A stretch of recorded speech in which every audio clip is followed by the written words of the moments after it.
ما در این جنگ برنده میدانیم و ما تونستیم. نگاه کنید اینجا این نکته مهمه که بدونیم، حتما تجهیزات و امکانات و پول در جنگ و در پیروزی مؤثره، ولی Ibana Waswahili wanasema kwamba mnyonge lakini haki yake hakikisha mnampea katika viganja vya mikono yake. Lakini pia Waswahili wanasema kwamba ukweli huwa ni mtamu zaidi kwa yule mtu ambaye anautoa huo ukweli, lakini ukweli huwa ni mchungu na mchachu zaidi kwa yule mtu ambaye ukweli huo unamhusu. Hii ndio tafsiri ambayo inaweza ikasawiri hiki ambacho ninakwenda kukupatia hivi punde. Na hapa ni namna ambavyo Irani na Wairani wameendelea kuonyesha hali ambayo si ya kawaida katika ulimwengu huu wa karne ya 21 kuweza kushuhudiwa na kuendelea kupata nguvu zaidi katika maeneo mbalimbali katika vita vyao hivyo vinavyoendelea baina yao na Marekani. Twende moja kwa moja katika pointi yetu kubwa, ambapo siku ya leo ni kauli ambayo imeendelea kuzua gumzo kubwa sana na kuonyesha kwamba namna gani Wairani wenyewe ni wazito, na Wairani namna gani ambavyo wao wanamtumaini sana Mwenyezi Mungu wao, yule ambaye wanamwamini katika kila jambo. Na mathalani wamekuwa wakifanya hivyo siku zote, katika kila jambo lao huwa lazima wamtangulize Mungu, lazima wataje neno Mungu. Na hilo limekuwa likijidhihirisha tangu hapo awali, wakati vita vikiwa katika hali ya taharuki, ambapo Irani ilionekana ikirusha makombora mbalimbali. Makombora hayo ambapo kabla Irani haijarusha ilikuwa ikianza na kumtaja Mwenyezi Mungu wao ambaye wao wanamwamini katika kila jambo. Sasa siku ya leo utakwenda kufahamu mengi sana, na utakwenda kufahamu ule ukweli ambao umejificha nyuma ya pazia juu ya Wairani ambao wamekuwa wakitamka maneno mbalimbali, maneno ambayo wakati mwingine yanautweza utu wao, na maneno hayo hayatoki sehemu pengine bali ni kwa rais wa Marekani Donald John Trump, ambaye yeye ameonekana kutoa kauli mbalimbali, kauli chafu, na wakati mwingine hata kauli ambazo hazina maana ama hazisawiri kile ambacho kinaendelea katika uhalisia ama katika hali halisi ya jambo husika. Siku ya leo ni kutokea kwa spika wa bunge la Iran Bwana Mohammad Bagher Ghalibaf, ambaye yeye siku ya leo ameushangaza umati wa watu wa ulimwengu huu wa karne ya 21, ambacho kile yeye amesema kama ukweli wa wazi, ukweli usiojificha, yani dhahiri shakiri. Na kabla Bwana Ghalibaf hajazungumza ukweli huu, najua kuna watu wengi sana walikuwa wakizungumza maneno mengi sana kwa Wairani na wakizungumza maneno mtambuka kwa Wairani. Sasa leo watakwenda kufahamu kile ambacho Irani wanakisema na wakikubali ama wakikiri juu ya hiko ambacho watu wamekuwa kikizungumza. Kitu gani? Ni hiki hapa. Kuna watu walikuwa wakilinganisha, yani majeshi ya Irani na Marekani katika nguvu za kijeshi ama uwezo mkubwa wa kivita katika uwanja wa vita. Na jambo hili limekuwa likisumbua sana watu wengi na kujiuliza maswali mengi sana kwamba je, hivi vita vya Irani na Marekani, mbona kama inaonekana Irani ndiyo ambaye yuko mbele zaidi katika vita ama uwanja wa vita, wakati Irani haonekani dhahiri kwamba jeshi lake huwa lina uwezo kiasi gani na ana uwezo kwenye vita kwa namna gani, ama ana uzoefu katika uwanja wa vita kiasi gani, jambo ambalo limeibua pia taharuki kubwa sana na kwa watu wengi, na hata kwa Marekani yenyewe ambayo pia imeenda kinyume na vile ambavyo yeye ilitarajia kwamba huenda yule ambaye wamemchokoza atakuwa ni mtu wa kispoti, yani kwa lugha nyepesi ni kwamba walipima maji kwa kijiti bila kutazama muonekano wa maji. Sasa spika wa bunge Mohammad Bagher Ghalibaf yeye amethibitisha na ameidhinisha siku ya leo namna ambavyo watu hao wamekuwa wakileta mganganyiko katika hilo juu ya uwezo wa kivita kati ya Irani na Marekani. Yani ni nani ambaye katika uwanja wa vita yuko vizuri zaidi, ni nani ambaye anamiliki jeshi kubwa,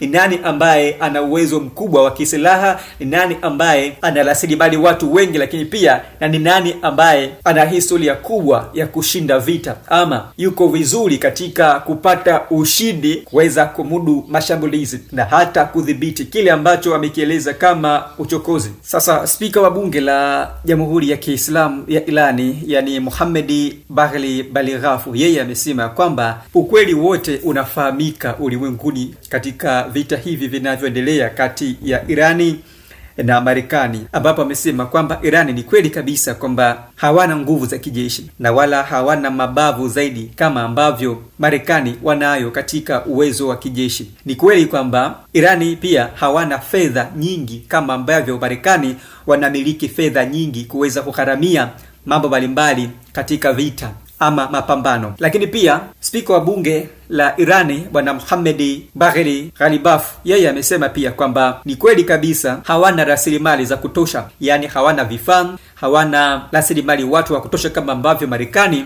wanao. Mbali na hilo, pia spika wa bunge la Irani amekiri pia kwamba ni kweli Marekani wana uzoefu mkubwa katika vita, yani wamefanya mashambulizi mbalimbali ulimwenguni kote. Kwa hivyo mashambulizi hayo yamepelekea wao kuwa na uzoefu mkubwa vitani, jambo ambalo liko dhahiri shakili. Twende pamoja hapa, utakwenda kunielewa hapo baadaye kidogo hivi karibuni. Twende pamoja zaidi ili uweze kupata mengi zaidi. Mohammad Bagheri Ghalibaf anasema pia kwamba Marekani ni kweli wako juu katika teknolojia ya vita, teknolojia ya kijeshi kuliko hata wa Irani na hata kile ambacho amesema utawala wa Kizayuni ambao ni mtumishi wa vita hivi kwa Marekani.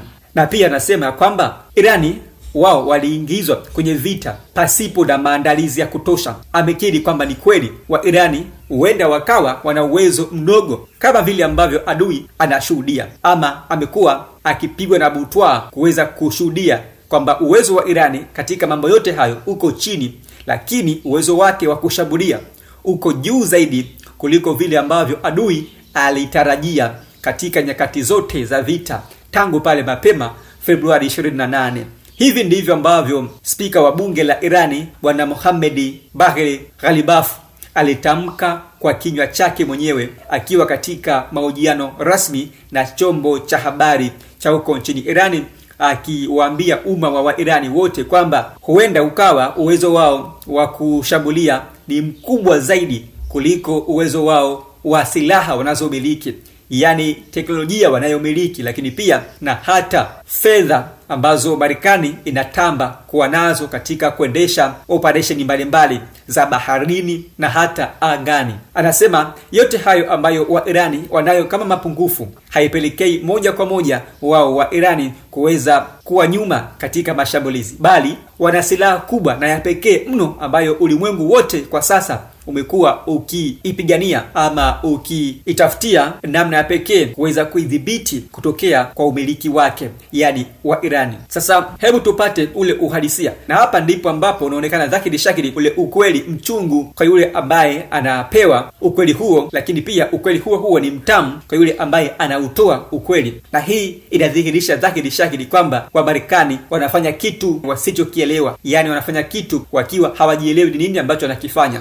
Ndicho ambacho spika wa bunge la Irani Bwana Mohammad Bagheri Ghalibaf yeye anamaanisha kwa wa Irani na kwa Marekani pia, kwamba uwezo wanao, kila kitu wao wanacho, lakini wanakurupuka, hawafanyi vitu vyao kwa utulivu. Na pia Waswahili wameshawahi kusema ya kwamba penye miti mingi ndipo ambapo hapana wajenzi. Sasa hebu tuthibitishe kauli ya spika wa bunge la Irani Bwana Mohammad Bagheri Ghalibaf akitoa kauli hii hapa akiwa katika mahojiano rasmi na shirika hili la habari kutokea kule nchini Iran. ولی من اینجا یه نکته رو میخوام بگم، اصلا اینجا بگیم وارد بشم. این به معنی این نیست که ما در قدرت نظامی ni vigumu sana kulazimisha ukweli ambao uko dhahiri, ukweli ambao kila mmoja anashuhudia kwa macho yake.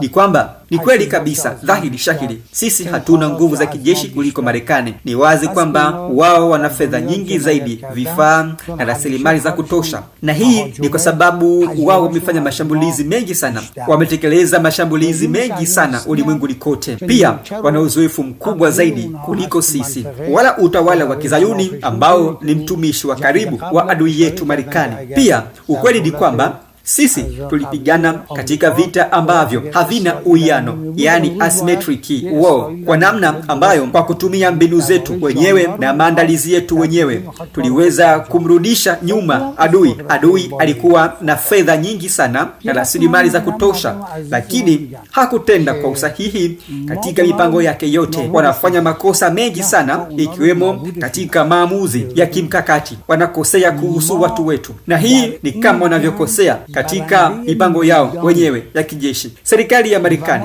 inadai kwamba America First ni muhimu kwake, lakini kwa vitendo imeonyesha Israeli ndiyo ya kwanza kwake, kwa sababu inafanya maamuzi yake kwa kutegemea taarifa zisizo sahihi kutoka Israeli. پس این نکته رو میخوام بگم. چرا الان من بعضا از عزیزانمون میشنوم، حتی بعضی رسانه‌های ملی خودمون اینطوری میگن که ما در واقع همه قدرت نظامی اونا رو نابود کردیم، بریم بقیه‌اش هم نابود کنیم، مذاکره نکنیم. من اینجا میخوام بگم به این موضوع توجه کنیم. ما حتما برتری میدان به دست ماست. به همین خاطر هم هست که ترامپ درخواست آتش بس داره.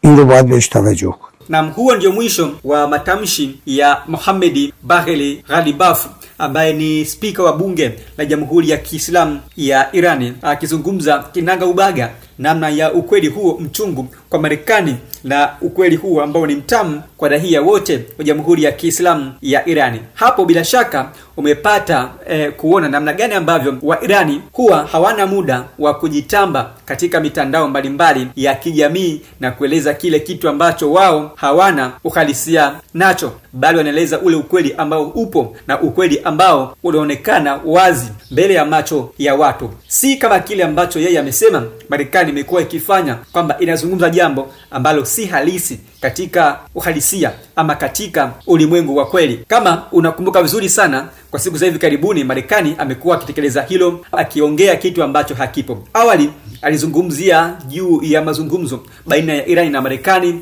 akisema kwamba wa Irani wamekubali kuzungumza, wamekubali kufanya 1, 2, 3, ikiwemo kuacha kabisa kurutubisha nyuklia, jambo ambalo wakija kuzungumza wa Irani wanasema kwamba sisi nyuklia ni kama ardhi yetu, raia wetu, kwa hivyo hatuwezi kuiacha, hatuwezi kumpatia mtu mwingine nyuklia ambayo imerutubishwa, yani ile uranium ambayo imerutubishwa. Kwa hivyo itasalia mikononi mwetu, itasalia ndani ya ardhi ya Irani, jambo ambalo pia ndilo linalomuumiza kichwa sana rais wa Marekani Donald John Trump kutokea kule nchini Marekani. Na hii iko wazi kabisa kwamba wa Irani wana vitu vikuu vitatu ambavyo ndivyo kama nyenzo kuu kwao katika vita vyovyote vile ambavyo hata hivi vya Marekani vikiisha huenda ikasalia kuwa hivyo hivyo.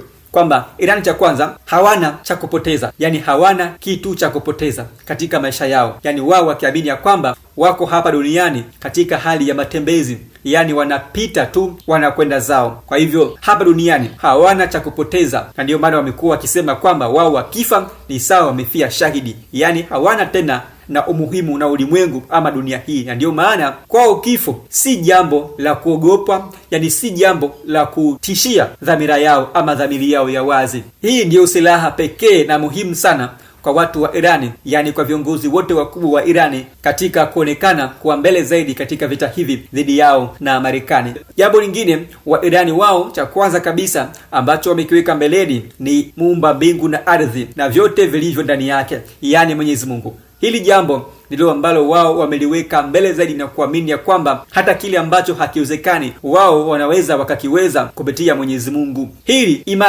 imani ndiyo ambayo inawapa nguvu kubwa sana wa Irani kuweza kufika pale ambapo hapafikiki. Tumeshuhudia wakati mashambulizi yanaendelea, vita vikiendelea kutokota na kuwa moto zaidi, wa Irani wao wakajenga miundombinu, wakajenga madaraja, wakajenga nyumba za makazi za raia, nyumba ambazo ziliharibiwa vikali hapo awali na makombora ya Marekani na Israeli. Jambo hili linaonyesha wazi ya kwamba wa Irani namna gani ambavyo wana imani ya pekee sana, imani hisio na kifani. Yani si kawaida kwamba vita vikiendelea huku mashambulizi yakiendelea kurindima, alafu wewe ukaona karabati kile ambacho kimeharibiwa na makombora hayo ambayo yanarushwa, ama makombora hayo ambayo huenda yakarushwa hivi karibuni. Ni jambo ambalo linawapa upekee mkubwa sana watu wa Irani na linawapa sifa kubwa sana katika vita vyao ambavyo vinaendelea wao na Marekani. Sasa kufuatia kauli hiyo ya spika wa bunge la Jamhuri ya Kiislamu ya watu wa Irani bwana Mohamed Bagheri Ghalibaf,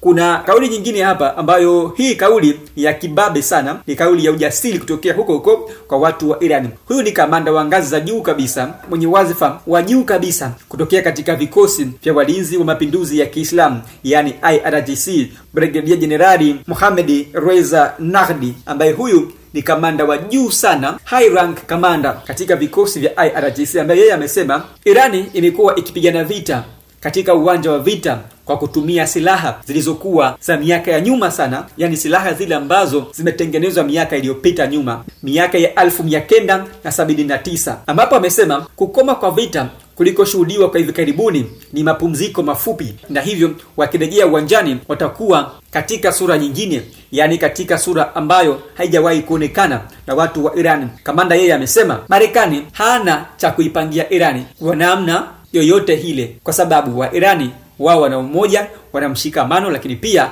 na wana uweledi katika uwanja wa vita. Hata kama wakiwa wawili ndio wako mbele katika mstari wa mbele vitani, lakini wanaweza kulishinda jopo la watu wa Marekani hata wakiwa 1000. Na hapa akilizungumza hilo, ninaomba kumnukuu, tumsikie. Anasema Marekani hana cha kutupangia, hana kabisa cha kutupangia. Tunazalisha makombora kila siku na yapo mengi bila kupumzika, na vita ikirejea safari hii tunahakikisha kwamba inakuwa vita ya dunia nzima, yani huenda ikawa ni vita ya 3 ya dunia, kwa sababu tutawapiga kwa makombora tuliyozalisha mwezi huu pekee. Kwa kuthibitisha hilo, makombora yote ya mwezi huu na yale ya mwezi Mei yatakuwa na tarehe yake pamoja na serial namba yake. Ukipigwa kombora, basi lichukue lile kombora alafu soma katika lile gamba lake, utajionea hilo, utathibitisha hilo na utabaini ukweli ambao sisi tunakwambia. Sisi tunazalisha makombora kila kukicha, yani kila siku makombora mapya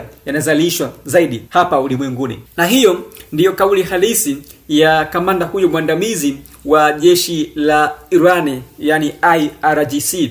Vita bado ni mbichi, na hali ya vita bado inaonyesha dhahiri kwamba Marekani yuko nyuma katika matokeo yake ama katika vipaumbele vyake, wakati huo ambapo Irani imeonekana kuwa mbali zaidi na kufikia malengo yake na hata kufanya kile ambacho imeweka shabaha. Hivi karibuni tulisikia katika taarifa mbalimbali kwamba mlango wa bahari wa Hormuz umefungwa tena kwa mara nyingine na vikosi vya IRGC, lakini pia wakidhibiti kikamilifu mlango huo wa bahari wa Hormuz. Na Marekani iliendelea kujitamba ya kwamba imewashurutisha wa Irani kuweza kufungua mlango wa bahari wa Hormuz, na ikisema ya kwamba doria za meli vita mbalimbali za Marekani, yani USS Gerald R. Ford na USS George Herbert Walker Bush ziko kule zinapiga doria na kudhibiti mlango wa bahari wa Hormuz na kufanya kile ambacho wao umeeleza kama vile blockade. Sasa jana Irani kupitia vikosi vya IRGC ilitoa sharti kubwa sana kwa Marekani, ikawaambia kwamba wataendelea kufunga mlango wa bahari wa Hormuz na kudhibiti kikamilifu eneo hilo, lakini pia na kushambulia vikali kile ambacho kitakatiza kama hatua ya kupinga wa Irani, akisema watafanya hivyo endapo sharti moja tu wasipolitekeleza, sharti la kuondoa kila kilicho chao kule ukanda Mashariki ya Kati, yani kando na eneo hilo. Sasa kuonyesha ukubwa wake, vikosi vya IRGC vikaweka shabaha meli zile kubwa kabisa ambazo zilikuwako katika eneo hilo na kuweka shabaha vikosi vile vya Marekani. Ripoti za mapema leo zinaarifu kwamba Marekani imeondoa meli yake ya USS Gerald R. Ford kupitia bahari ya Mediterania. Inaelezwa kama ni ushindi, hatua ambayo inaelezwa kama ni hatua ya kuonyesha ukubwa wa watu wa Irani na viongozi mbalimbali wa serikali ya Irani. Kufuatia hilo ambalo Irani imefanya, hapa kuna baadhi ya mambo ambayo pengine huenda yakatokea kama athari mbaya iwapo Marekani itapuuzia kile ambacho Irani imekisema ama imetangaza kwa hivi karibuni. Moja, hatari mbaya ya mapigano ya moja kwa moja katika uwanja wa kivita, yani ikiwemo mashambulizi dhidi ya meli za kijeshi, meli za kivita za Marekani. Na hii inaarifiwa kwamba itapelekea athari mbaya pia kwa mataifa yote yanayozunguka Ghuba kule Mashariki ya Kati, ambapo huenda yakapata athari mbaya ya uhaba wa chakula. Mataifa hayo ambayo yanaarifiwa kupata athari hiyo ni pamoja na mataifa ya Kiarabu, yani Qatar, UAE, Bahrain na hata Saudi Arabia, ambayo mataifa haya yote kwa jumla wake yanaingiza zaidi ya 80% ya chakula chao kupitia mlango huu wa bahari wa Hormuz, ambao kwa sasa umefungwa tena kwa mara nyingine na vikosi vya IRGC, ambapo hadi hivi sasa katika hali ya kufungwa kwa mlango wa bahari umepelekea bei za bidhaa kama vile chakula kwa mataifa hayo ya Kiarabu kupanda kwa takribani 40% kutokea asilimia ya hapo awali. Na hali ya sasa ya kudhibitiwa kwa mlango wa bahari wa Hormuz na adha ya kiuchumi ulimwenguni kote inaarifiwa kwamba haijawahi kushuhudiwa tangu miaka ya 1970. Wewe unatazama vipi vita hivi, ama unatazama vipi hatua hii ya sasa ya vita vya Iran na Marekani? Mimi naitwa Chifu Mkuu wa Chifake na hii ni Homa TV. Pale Instagram andika @afisa_official, lakini pia nikusihi sana usiache hapa kusubscribe kwa taarifa mbalimbali lukuki na taarifa muhimu sana kutokea Mashariki ya Kati, vita hivi vya Irani na Marekani. Hadi wakati mwingine, bye bye kwa hivi sasa. Usisahau kusubscribe, like na kubonyeza alama ya kengele. Asante.